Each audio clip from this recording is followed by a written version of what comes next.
Hello friends, welcome to our YouTube channel.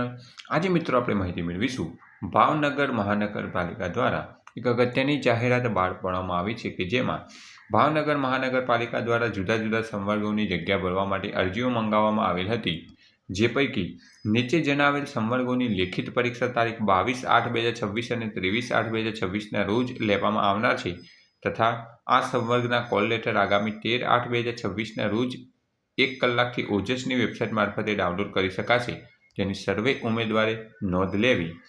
જગ્યાનું નામ છે મિત્રો આસિસ્ટન્ટ પ્રોગ્રામર એન્ડ સિસ્ટમ એનાલિસિસની લેખિત પરીક્ષા 22/8/2026, લીગલ આસિસ્ટન્ટની પરીક્ષા 22/8/2026, senior clerk cum senior security આસિસ્ટન્ટની પરીક્ષા 22/8/2026, junior clerk cum junior security આસિસ્ટન્ટની 23/8/2026 તથા જુનિયર ઓપરેટરની 22/8/2026ના રોજ લેખિત પરીક્ષાની તારીખ મિત્રો જાહેર કરી દેવામાં આવેલ છે। વહીવટી અધિકારી મહેકમ મહાનગરપાલિકા ભાવનગર મહાનગરપાલિકામાં જે કોઈ ઉમેદવારે ફોર્મ ભરેલું હોય તો આગામી 22 અને 23 તારીખના રોજ પરીક્ષાની તારીખ જાહેર કરવામાં આવેલ છે અને જેના કોલ લેટર 13/8 બપોરે 1 કલાકથી ડાઉનલોડ કરી શકાશે ઓજસની વેબસાઇટ ઉપરથી। Thanks for watching this video. Thanks and good bye.